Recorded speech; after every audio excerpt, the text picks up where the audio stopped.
ಲೈಬ್ರರಿಯಲ್ಲಿ ಇದಕ್ಕೆ ಒಂದು ವಿಚಾರನ ಹೇಳಬೇಕಾಗುತ್ತೆ. ಒಂದು 3 ಎಷ್ಟು ತಿಂಗಳಾಯಿತು ಸುರೇಶ್ ಅದು ನಾವು ಮೀಟಿಂಗ್ ಹೋಗಿ? 6 ತಿಂಗಳಾಗಿದೆ. ಇಲ್ಲಿ ತಾಲೂಕು ಪಂಚಾಯತ್ ಹುಣಸೂರಿನಲ್ಲಿ ಲೈಬ್ರರಿಗೆ ಸಂಬಂಧಪಟ್ಟಂತೆ ಒಂದು ಮೀಟಿಂಗನ್ನು ಕರೆದಿದ್ರು. ಅದರಲ್ಲಿ ಪ್ರತಿ ಗ್ರಂಥಾಲಯದ ಲೈಬ್ರರಿಗೆ ಒಂದು ಗ್ರಂಥಾಲಯ ಸಲಹಾ ಸಮಿತಿಯನ್ನು ರಚನೆ ಮಾಡಬೇಕು ಅಂತ ಹೇಳಿ ಸದಸ್ಯರು 9 ಜನ ಅನ್ಸುತ್ತೆ, 9 ಜನರಿಗೆ 1 ದಿನದ ತರಬೇತಿ ಕಾರ್ಯಾಗಾರವನ್ನು ಅಲ್ಲಿ ಇಟ್ಕೊಂಡಿದ್ರು. ಅಲ್ಲಿ ಲೈಬ್ರರಿಯನ್ನು ಹೇಗೆ ಇಂಪ್ರೂವ್ ಮಾಡಬೇಕು, ಏನು ಜವಾಬ್ದಾರಿ ಇದೆ, ಯಾವುದು ಪಂಚಾಯತಿದು ಏನು ಜವಾಬ್ದಾರಿ ಇದೆ ಅನ್ನೋದ್ರ ಬಗ್ಗೆ ತರಬೇತಿಯನ್ನು ಕೊಟ್ಟರು. ಅದರಲ್ಲಿ ಆ ಒಂದು ಸಲಹಾ ಸಮಿತಿಯಲ್ಲಿ ನಾನು ಕೂಡ ಒಬ್ಬ ಸದಸ್ಯ ಆಗಿದ್ದೇನೆ.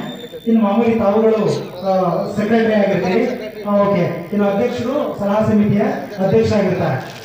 ಇಲ್ಲಿ ಏನಾಗ್ತಾ ಇದೆ, ನಾನು ಆಗಲೇ ಅಲ್ಲಿಂದ ಬಂದ ಮೇಲೆ ಸುಮಾರು 1 ತಿಂಗಳ ನಂತರದಲ್ಲಿ ಆ ಒಂದು ಸಲಹಾ ಸಮಿತಿಯ ವಾಟ್ಸಪ್ ಗ್ರೂಪನ್ನು ಕ್ರಿಯೇಟ್ ಮಾಡಿ ಅದಕ್ಕೆ ಸಲಹಾ ಸಮಿತಿಯ ಸಭೆಯನ್ನು ಕರೀರಿ ಅಂತ ಹೇಳಿ ಒಂದು ಮೆಸೇಜನ್ನು ಕೂಡ ಹಾಕಿದೆ.